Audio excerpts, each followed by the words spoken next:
In another part of the world, a group of friends faced a situation just as unnerving, though the setting was entirely different. What started off harmlessly enough with the group meeting to discuss their next workout routine would soon spiral into something much darker.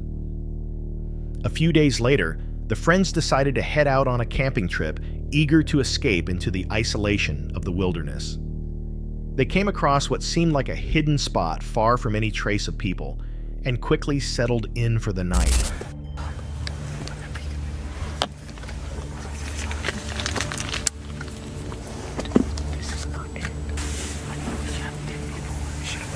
Okay.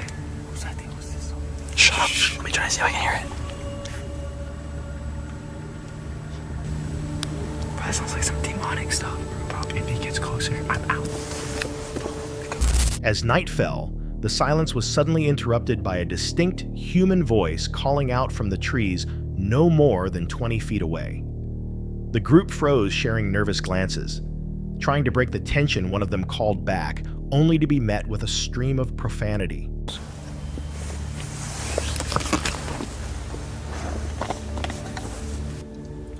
Hey, yo, what's up? I think we're good.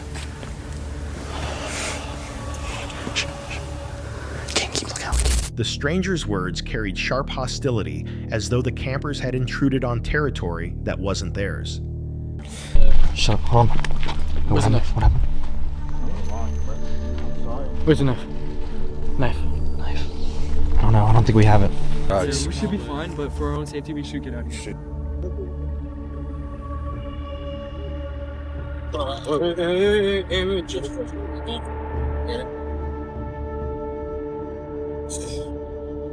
The atmosphere instantly flipped from casual to terrifying. Realizing how serious the situation was, they quietly began packing their gear. Every rustle made them glance toward the tree line, bracing for the stranger to emerge at any second. No one knows who the person was or why they reacted so aggressively. Perhaps it was a local protecting their space, or maybe someone guarding a secret they didn't want uncovered. What do you believe was lurking in those woods that night? Just an irate passerby or something far more threatening? In an unusual attempt at stealth camping, a camper decided to set up for the night on the roof of a restaurant. To avoid drawing attention, he disguised himself as a construction worker, hoping the cover would help him blend in and carry out his plan without suspicion. However, as he climbed onto the roof, he was startled to find that someone was already there. Holy you scared the crap. Yeah, I'm not a threat to you. I'm not gonna fuck with you or nothing. I swear, I'm Sam. I'm Jay. Nice to meet you. Nice to meet you. You work for the city? No, I'm pretending to be a construction guy so I can... The man introduced himself and claimed he had previously worked at the restaurant. He explained that he had been staying on the property for a while and went so far as to reveal that he intended to turn himself in to the authorities within a few days. Scared the living crap out of me. But I got all my stuff ready to go. The camper was shaken by the encounter. What had begun as a lighthearted plan for a secret overnight stay instantly turned into something unnerving. The man hinted at being a wanted felon, which only heightened the sense of danger. Unnerved, the camper quickly abandoned the idea Ready to of go? camping on the roof. And, yeah, I hear you. Yeah, I don't know what to do here. Yeah, you're good. Despite having already prepared food and supplies for the night.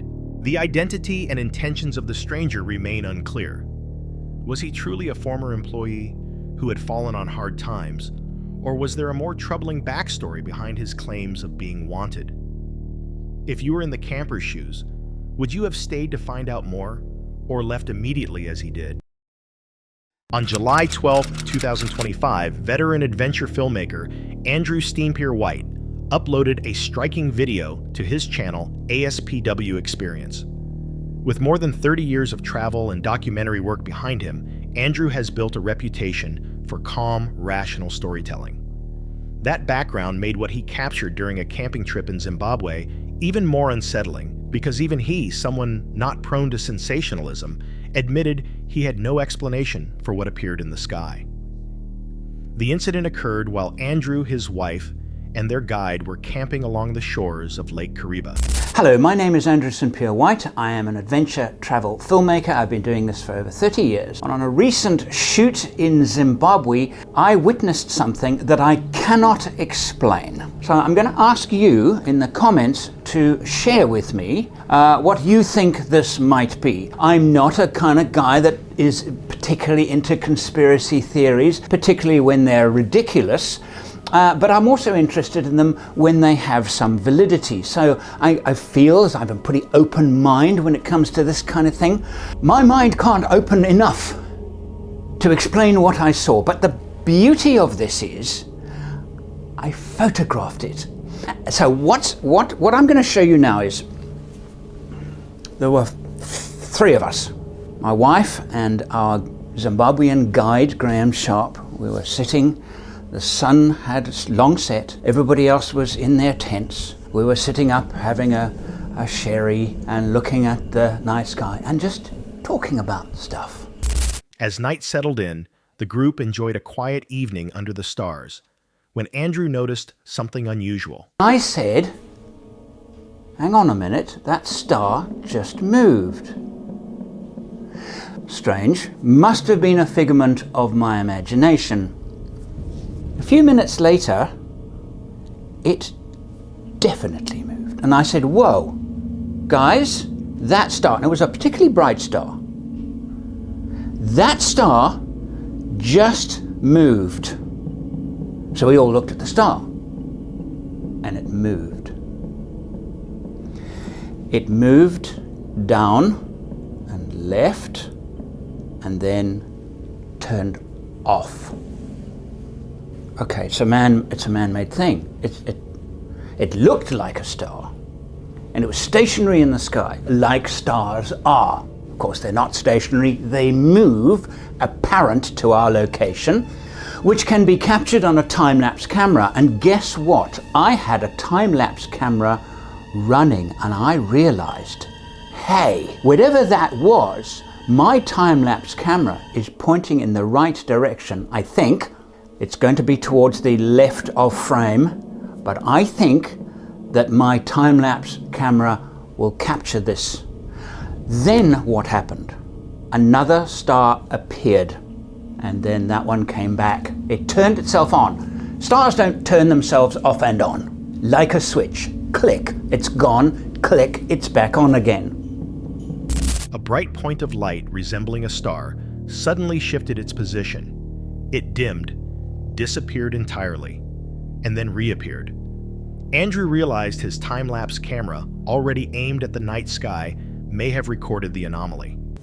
Now what I'm going to show you now is, because at that moment I said, hang on, I'm going to film this, and I got a camera and I faced it towards, it was very dark.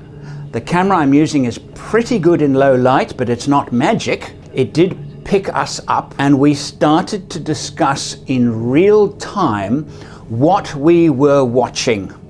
The time lapse is not real time because it's so dark. Each frame is 10 seconds. So the time lapse camera would record and open its shutter, and each single frame run at 25 frames per second in this case would actually, is basically a 10-second exposure. So what I'm going to do is I'm going to play back our discussion on the banks of Lake Kariba, Matusadona in Zimbabwe. We were facing almost due west, pretty much 270 degrees magnetic, give or take.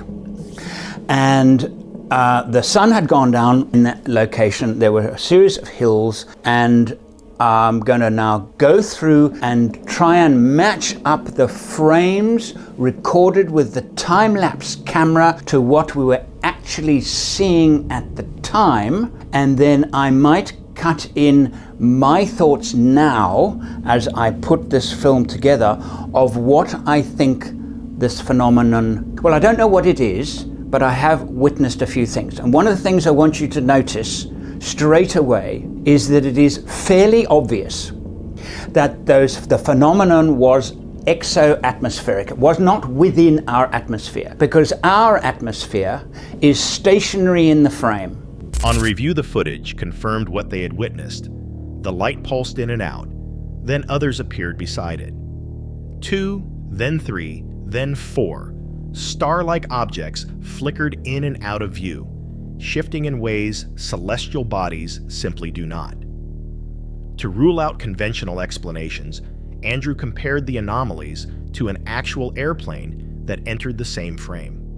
The contrast was clear. While the plane's lights blinked along a straight linear path, the unidentified objects hovered, pulsed, and faded unpredictably. Their movement appeared synchronized with the stars in long exposure, suggesting they were outside Earth's atmosphere.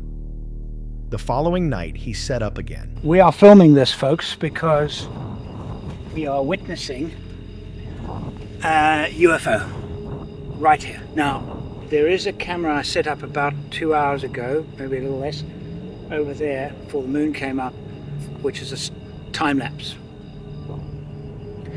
We watched a star, bright star, and it was quite bright, and it turned off. I noticed it turn off. Then it came back. Is it coming back? It's coming back. It's coming back. That, it's coming back. It's moving. Okay, it's moving moving across the sky. So now looking at through the binoculars, There's a second. there is a There's second the one. second There's a one. second one below it. These are. There's the third and the fourth. I'm not seeing the fourth. The third and the Very fourth. bright. They're That one is very, very bright. very bright. That's been the brightest one. Yes, the other two are coming in from the top. Yes. There are 3 of them coming in from the top. Top. I caught a sight of the fourth one, and there it's The dimming fourth one is again. dimming and going out. So they're pulsing, going brighter and they're moving.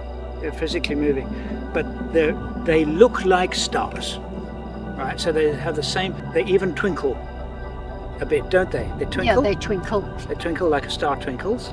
And there's but they don't behave like stars there's a because dance. stars don't move like this. No. There's a dance going in front of us, it's happening this very second live while the camera is filming us. And it comes back. We will look at the time-lapse footage and hope. The same strange behavior appeared. Lights that blinked in and out shifted across the sky and reflected light after sunset. Here is my logic. They're, as I said, out of the atmosphere, otherwise they wouldn't be moving with the stars, they would be stationary with the ground, Earth. So they're not drones or anything like that. We can discount that completely. So let's now assume that they are out of our atmosphere. What could they be? Remember, the sun has just set. So whatever they are, we are seeing reflected light. It's another reason why the light emanating from them is not consistent, sometimes much brighter than at other times, which suggests to me that they are not spherical, and that if they were flat and turned to reflect more light, they would appear brighter, but they're so far away that all we're seeing is a spot of light. And when not reflecting that much light back to us, and reflecting some, they are not reflecting as much light because they're not spherical. And if they are not spherical, then they are not natural. Or at least, asteroids and things like that are round. But asteroids and comets and things like that always move in a linear direction. They might change speed and things and appear to speed up, but they're affected by gravity, so they're moving in one direction. These were moving in all up, down, sideways, and varying in intensity, and then suddenly they would turn off, just gone. How do they turn off how do you turn off a reflection? You turn off a reflection by turning so that the side that is reflecting the light back is no longer reflecting the light back in your direction. Based on the way their brightness changed, Andrew theorized the objects were not spherical, unlike stars, comets, or meteors, but instead flat, reflecting light depending on orientation. That ruled out known celestial phenomena as well as man-made drones or satellites. There was no sound, no interference, and no logical explanation. Andrew's detailed footage eliminates many possibilities. They weren't stars, satellites, or aircraft. Their synchronized pulsing and non-linear movement suggests something beyond natural atmospheric or orbital behavior. Could they have been advanced technology reflecting sunlight, or something even more unexplained if even a veteran filmmaker with decades of global experience is left without answers? What does that say about what was really in the skies above Zimbabwe that night? Was it human technology we aren't meant to know about, or something far more extraordinary? Anthony had been wild camping deep in the forest, soaking in the stillness of the night. But sometime after midnight, that calm was shattered.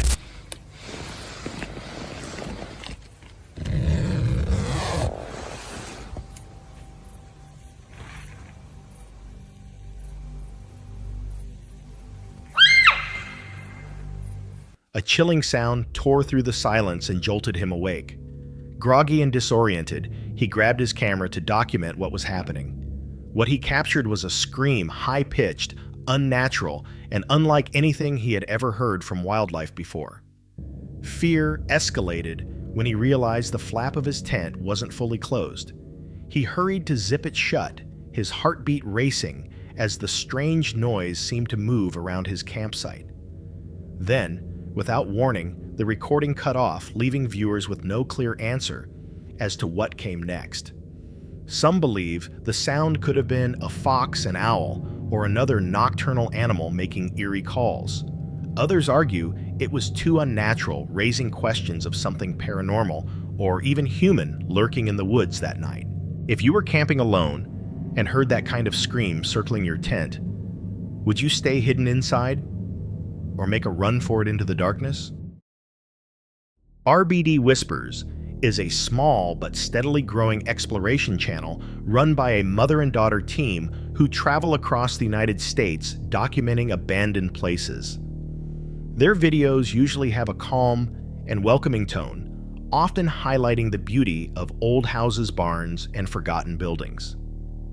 But during one particular visit to a property they nicknamed the Dead End House, things took a turn that neither of them expected. The channel later submitted this clip directly along with a note that read, "Listen closely during my daughter's outro. You can hear someone running on the steps. So creepy knowing we were not alone. I feel terrible putting my daughter in danger." The video itself starts off lighthearted. Hello everybody, welcome back to our channel. Get ready to go to another place. We call this house the Dead End House, Dead End Road House. We're more prepared this time than we were last time. As in, we got hats, gloves, warmer jackets. Well, she does. I don't have a hat. Oh. Okay, so I lied about all of that. I hope you enjoy our video. I'll start again when we get there.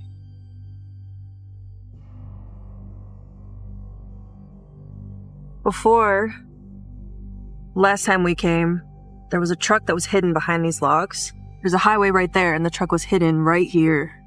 We're watching Most RG right now to prepare us for going inside. All right, let's go.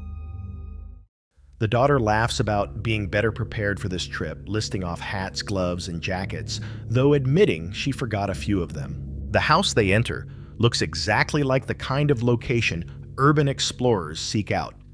Peeling wallpaper, cracked mirrors, dust-covered furniture, and even a strange high-mounted sink. As she moves from room to room, the mood subtly shifts. Another closet that you can see. Oh, this is one of my favorite parts of this room. My mom's going back. She's inside the car now. Okay, let's go to this room. You know, being by yourself is a lot creepier in these places. But it's alright, I'm doing this for you. Did you hear that? That mirror is about to fall. It's just another... I don't know if I ever actually went back. It looks like there's a back room. Fridge. Nothing too fancy. Wild wallpapers. This beautiful blue closet with a little bit of light coming through.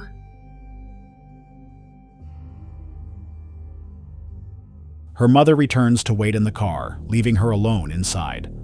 The tone of her voice changes as she remarks on how much creepier these places feel when you're by yourself. She continues narrating, showing viewers different details in the house, when something eerie happens. Maybe this is where they wash clothes or something, but it's hooked up to the pipes. The pipes go all the way under, so I don't really know. If you guys know what this is, let me know in the comments, because that would be a helpful fact. All right, so I'm gonna get out of this place because it's very cold and creepy by myself. So here we go. My mom's outside in the van, or in the vehicle. She's freezing. I'm hearing some really creepy things. Okay, so I'm starting to get freaked out. Thank you for watching this video. Really appreciate it. Hit the like button, hit the subscribe button. My mom and I would super appreciate it. I need to get out of this house. I'm shivering. Stay tuned for the next video. Thank you for watching. During her closing remarks, thanking viewers for watching and asking them to subscribe, a sound cuts through the moment. Footsteps, fast, deliberate, and unmistakably coming from upstairs. Her mom was outside in the vehicle. No one else was supposed to be inside. The daughter doesn't react in the moment, likely not hearing it over her own speaking voice, but on playback, the sound is clear and impossible to ignore. She wraps up quickly, her tone noticeably shaken, noting how cold and unsettling the house feels and how eager she is to leave. Just before stepping out, she also stumbles upon what looks like a grave near the property. It isn't explained, and the video doesn't linger on it, but the combination of strange noises and the ominous discovery leaves an unsettling impression. There are no jump scares here. The fear comes from subtle details, from the realization that something might have been watching her the entire time. Some viewers believe the sounds could have been structural. Old houses are known to creak and groan, but others argue the noise is far too distinct, like someone running quickly across a wooden floor. If that's the case, the daughter may have unknowingly been just a few feet away from a stranger inside the house. What do you think? Was it simply the building settling? Or was someone else really inside the dead-end house that day? The Moon Pie Project is a channel unlike most in the paranormal niche. Run by Mia and her close companion Autumn, their videos combine folklore investigation with deeply personal storytelling, creating a style that feels both intimate and unsettling. In this particular entry, the pair decided to explore a section of trail near the Appalachian region. It wasn't part of the official route, and signs warned visitors to stay away. Still, curiosity pulled them in. But no, yeah, this is us going into the woods, into a trail that you are not supposed to be on, and deeply, deeply, deeply regretting it afterwards. Not closed if you trespass. Guess what we're doing? What are we doing today? We're hunting the unspeakable. Worse and worse. I have a pretty good guess. Yeah. I wonder why it's closed. Why it's been closed since 2019. Yeah, isn't this... It's not part of the Appalachian Trail, but it's part of, like, that whole stretch, right? No one really knows why. I feel like I have an idea. Do you have a weapon on here? I do. I have several. Thanks. Well, no, because I was about to say, not to whistle in the woods, not to say its name. The path had been closed for years, and local rumors tied it to unexplained disappearances and disturbing discoveries. At first, their journey felt ordinary. The trail was overgrown, the sound of the river filled the background, and their mood was light as they filmed and joked in their signature style. But before long, strange problems emerged. Phones began losing storage space, batteries drained unnaturally fast, and the mood shifted. Not long after, they encountered something unusual, a porcupine. I'm gonna die for this project. I swear to God. Okay, up. Up we go. Now we go. Now we go. Mia, move. Mia, get off, get off, get off. It's okay. Don't panic. It's okay. It's okay. It's okay. It's okay. It's all right. What is that? Is it a porcupine? That is a porcupine. That is a porcupine. It's all right, buddy. We're sorry. Sorry, little beavers. Porcupine. we were stuck a little bit. Maybe. I was on his rock for his vlog, and I'm just super happy about that. So This is so cool. we found the skinwalker, and it kind of looks like my cat, but spiky, and very upset about the fact that I was on his vlog. So. It didn't behave like a typical animal lingering on the path and watching them closely. To the duo, it felt symbolic, almost like a warning not to continue. Ignoring the omen, they pressed deeper into the woods. That's when they stumbled upon something truly disturbing. I think he's coming up here. He's coming up here. Autumn? Alright. What the fuck is that? Do you want a moon pie? Is he on our side now? Okay. I can't hold two phones, eat a moon pie, and I'll try.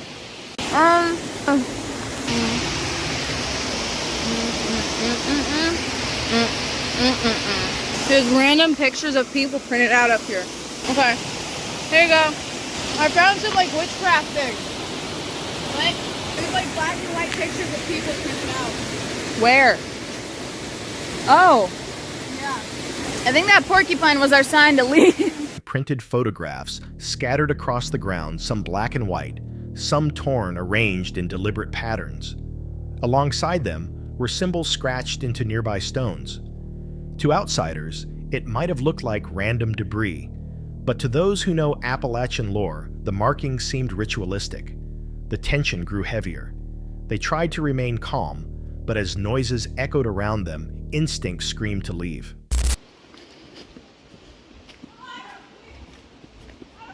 We can't run. Don't run. Oh, I thought you were taking. I thought it got you. No, no, no, no.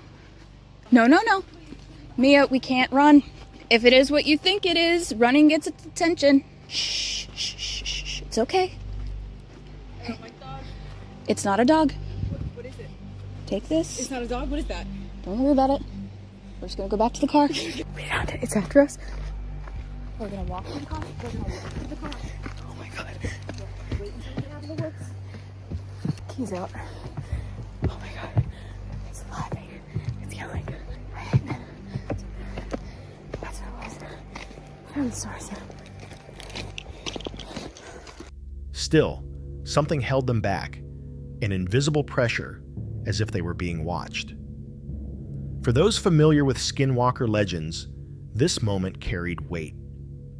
These beings, according to indigenous traditions, are shapeshifters, manipulators, and predators that thrive on fear.